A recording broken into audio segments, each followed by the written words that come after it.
Russia is commonly defined as a liberal democracy, where regimes are to a certain extent democratically elected and they go on to ignore the constitutional limits of their power while depriving their citizens of basic rights and freedoms. Alternative names used for a liberal democracy include electoral authoritarianism in reference to authoritarianism with a democracy facade, or competitive authoritarianism, that is, regimes that combine democracy in the form of electoral regulation with authoritarian governance known to repress and control media. In such societies, democracy is formally present but civil societies face serious limitations, including elimination from decision-making processes owing to lack of civil liberties. The centralized nature of the Russian government is evidenced by the presence of an authoritarian leader and the constantly diminishing space of civil and minority organizations. Some of the features consistent in the Russian government include the approaches to accruing and maintaining power, strict internet control, varying degrees of state security, widespread anti-American logic, and majoritarian nationalism suborning various forms of democracy. Domestic interest groups lobby the government to legislate favorable policies, with politicians using these groups to consolidate power. Internationally, governments optimize the satisfaction of domestic pressures, while minimizing the negative outcomes associated with foreign developments. The attractiveness of a liberal democracy, especially to regional powers surrounding Russia, is testament to Russia's soft power and Putin's influence inside and outside Russia. For instance, Hungary openly reverting to Putinesque practices characterized by centralizing power and silencing dissent is largely associated with disappointment in Europe's competitive and democratic models, as opposed to Russia's rapid economic development, the supposed democratic values, or the lack of active regime promotion. Using a governing model that is copied by other nations is an example of Russia's soft power in which it enjoys authoritarian allure.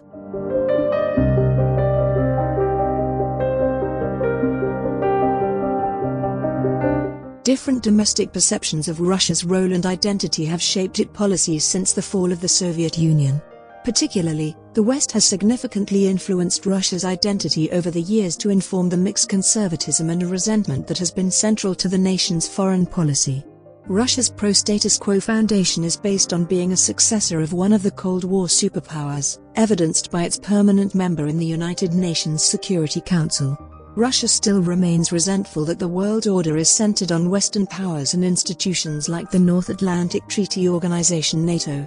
Putin has constantly stated that NATO and its expansion, especially in Europe, is a significant security threat to Russia and its existence, with the authoritarian leader citing this expansion as his reason for the quote, special military operation, in Ukraine.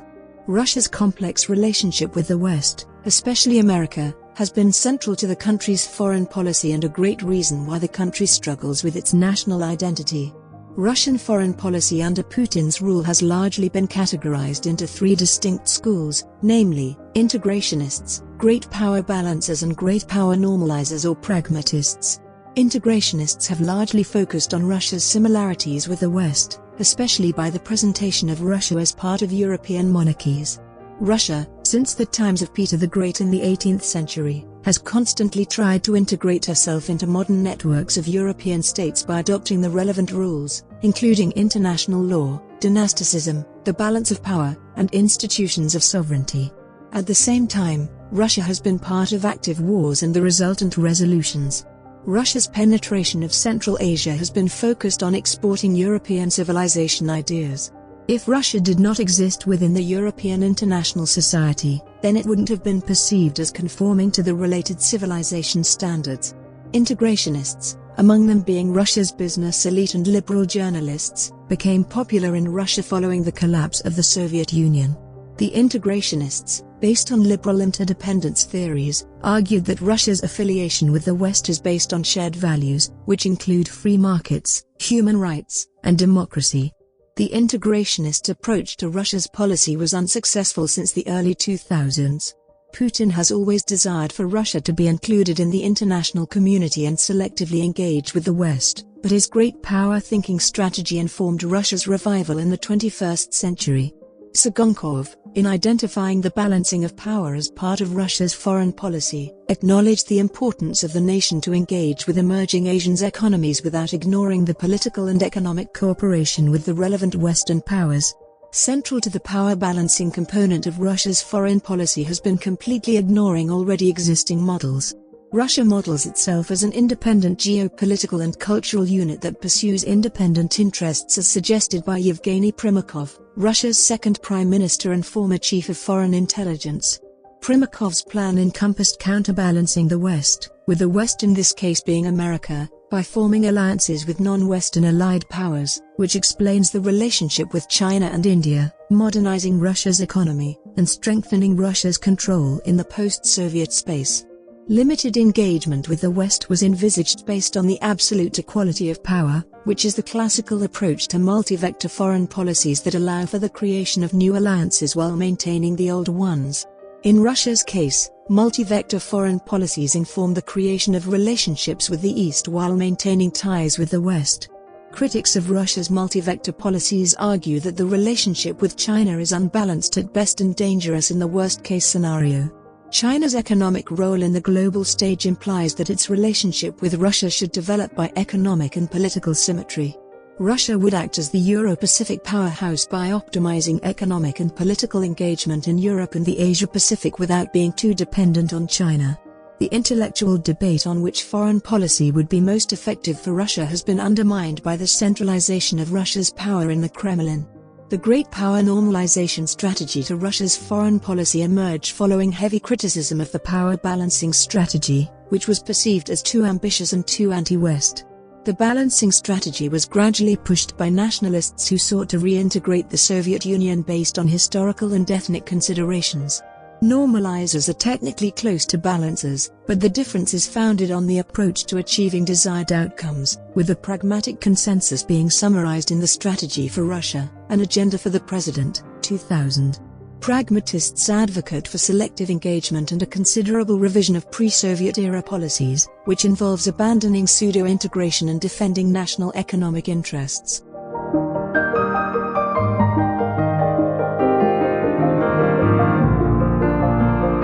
Russian westernizers had been marginalized by the beginning of the 2000s, with the dominant perception being the interpretation that Russia shares power with the West.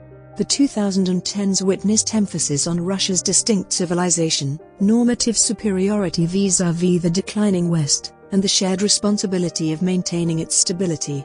Yeltsin's resignation of 1999 saw Putin adopt a completely new foreign policy that sought to reinforce Russia's position as a global superpower and the sovereignty of regional ties. Putin started out as a would-be American ally and championing for Russia as a European country, went to push for Russia's independence with the greater Euro-Atlantic world, reached out to the West for help with modernization, and eventually settled for Russia being an independent geopolitical entity. All this evidence of Putin's mixed approach to implementing Russia's foreign policy over the years. Putin's foreign policy has also been marked by internal configuration of power to concentrated on one powerful person, that is, a personalistic political system. Democracy is used to acquire legitimacy, but various techniques are used to ensure public acquiescence. United Russia, the party supporting Putin, is an all-national political party, the most successful of the post-Soviet era. Putin never fails to dissociate himself from the party if he gets the slightest hint that it has the likelihood of reducing his popularity. He treats the party that was exclusively founded to support him as a necessary nuisance than a political asset. For example, Putin ran as an independent candidate in the 2018 general elections as an attempt to gain more popularity or public support by detaching the image of the president from public institutions, especially a political party. Russian citizens distrust political parties because they're perceived as tools used to protect the society's elite, commonly referred to as oligarchs in Russia. Some studies suggest that only 19% of Russians had complete confidence in the government and 27% in local authorities as of 2017, but 75% fully trusted the president. Putin eventually won the March 2018 elections by 75% of the votes. Oligarchs significantly influence foreign policy as they were very instrumental in the transition that followed the fall of the Soviet Union. Oligarchs in Putin's predecessor Boris Yeltsin's government were heavily involved in politics, especially funding political parties. Putin launched an attack on independent entities, especially the media and oligarchs. Modern oligarchs develop relationships with the government for the growth of their businesses through favorable taxation terms and exemptions. In such a highly top-down centralized political system, Putin's worldviews and personal interests are fundamental in the formation of the Russian identity and foreign policy. Putin's ruling style and personality have largely been influenced by his KGB past and careful political marketing. Russia's complex relationship with the West has also been influential in shaping the nation's foreign policy over the years. Under Putin, Russia has enjoyed a mix of both successful cooperation and crises because of the cyclic relations with the West and the definition of the Russian self through the Western expectation prism. Divergence over the Libyan intervention in 2011, the war in Syria, and the invasion of Ukraine have worsened Russian relations with the West.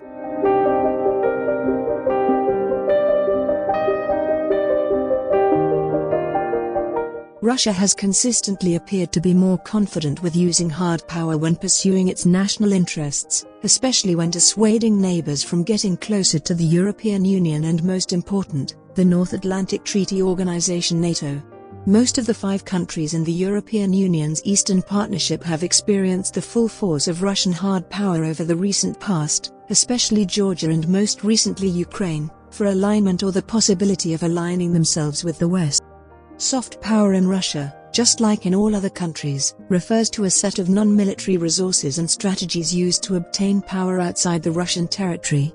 The strategies include propaganda, religious diplomacy, memory politics, promotion of the Russian world as a universal civilization platform, and the spread of the Russian conservative agenda. The strategies move beyond liberal values, but does not include policy and value-oriented consensus building. Over the recent past, Moscow has worked towards improving its power of attraction, especially to its neighbors, by working the historical links to the Soviet Union, especially during the Second World War, and cultural similarities, language to be specific. Russia's change of strategy from soft to a bit of smart power, that is a blend of hard and soft power, has been guided by the color revolutions in Georgia and Ukraine, as well as the need to counter the ongoing democratic activities in American and the European Union. Russia's pursuit of soft power could be interpreted as a universal element used by all states or a country-specific tool that enables contrivance of a Russian version of soft power that distinguishes it from the West. Soft power as a universal element would call for Russia to imitate what is already out there, while a country-specific tool would require Russia to conceptualize alternative mechanisms of what is being practiced in countries considered to be enemies to the Kremlin. The Kremlin accuses the West of using soft power strategies to meddle in countries' internal affairs, while Russia's institutions tasked with the responsibility of harnessing soft power do so under Western ideal and ideologies. For instance, the Russian World Foundation is just a version of the Goethe Institute or the British Council. The Russia Beyond the Headlines project started with the Daily Telegraph and the Washington Post, and the Russia Today TV channel is a remake of the BBC.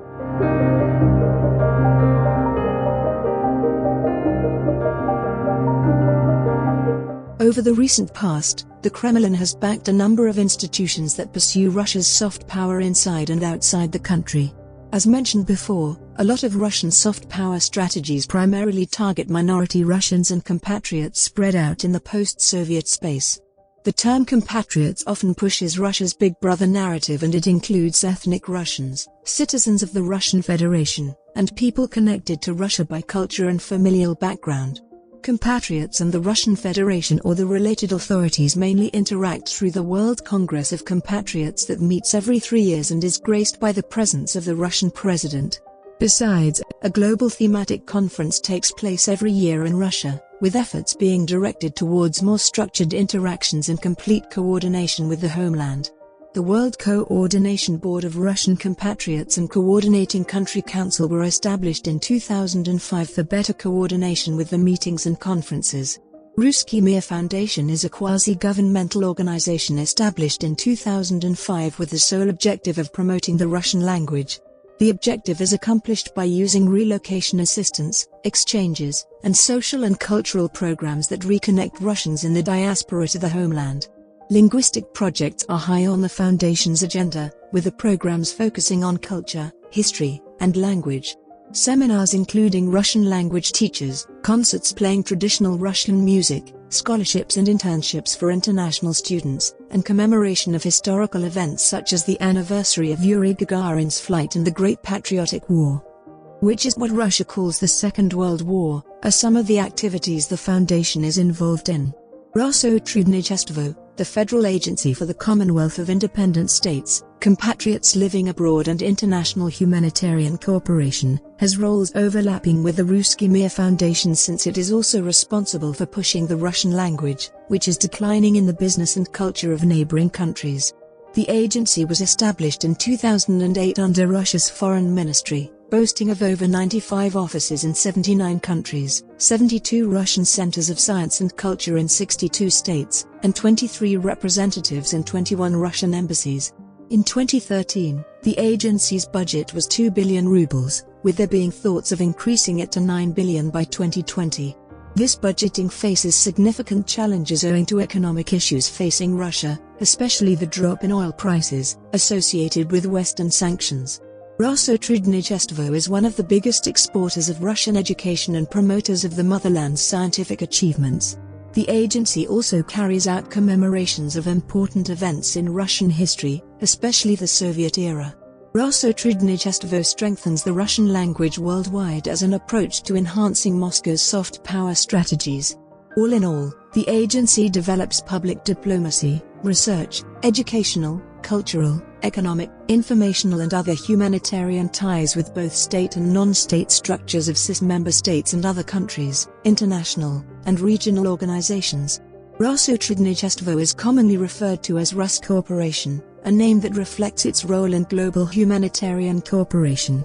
The peculiarity of Russia as a re-emerging donor is founded on the fact that the Soviet Union was one of the biggest donors and the country was only a donor recipient for a limited amount of time. Russia always provided aid through international organizations such as the World Bank, but in 2013, Rozsotrudnictvo was mandated to boycott all multilateral aid for a more bilateral assisting international development (AID) approach, with an underlying promise of increased funding by the Kremlin to 0.03% of Russia's budget by 2020.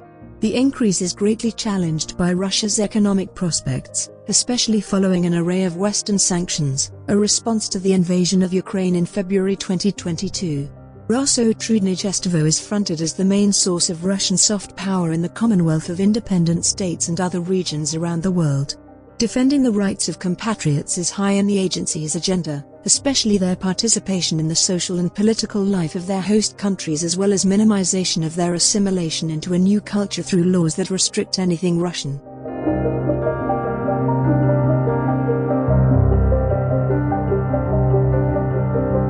The Russian Orthodox Church and the Kremlin have always had strong ties domestically and internationally.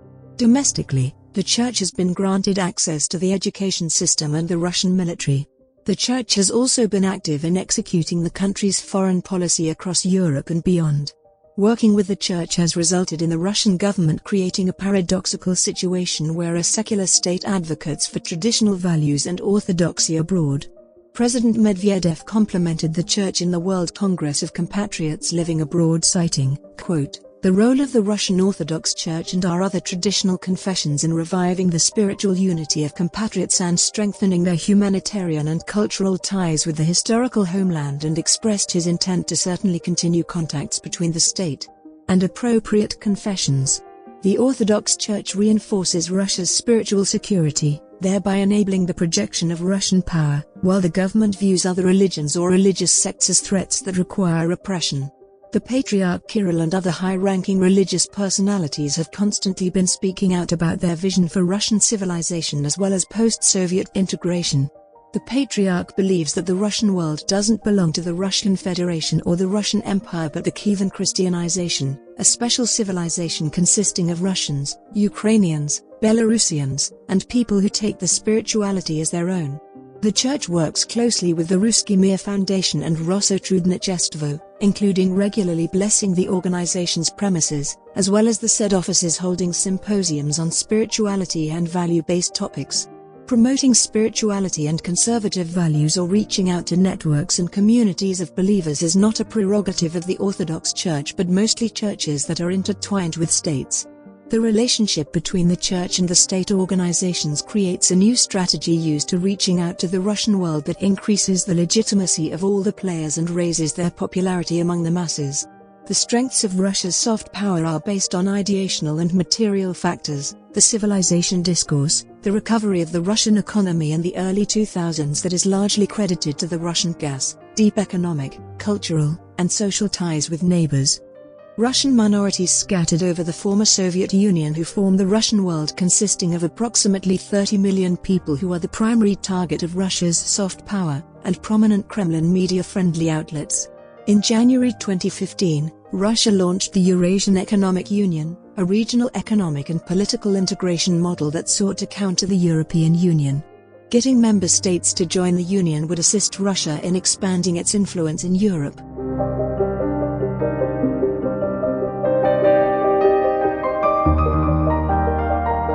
Russia's civilization differentiation from the West has been a source of both soft power strength and limitations. Similar to every other implementation of soft power around the world, a country could exert its influence in places where it is found to be attractive. For instance, countries that admire the Russian authoritarian political system easily fall within the country's sphere of influence. Western sanctions have always gotten to Russia even though the Kremlin rarely admits it. The sanctions and falling energy prices at any given point negatively affect Russia's soft power, making it less attractive, especially in the Eurasian Economic Union in which it is supposed to play a leading role. In the same breath, Russia's resilience and the assumption of the victim role in the case of sanctions crafted by the country's state media has largely appealed to anti-American audiences. The media in Russia presents Western sanctions as punishment for Moscow pursuing legitimate political interests in its territory, backyard, and beyond.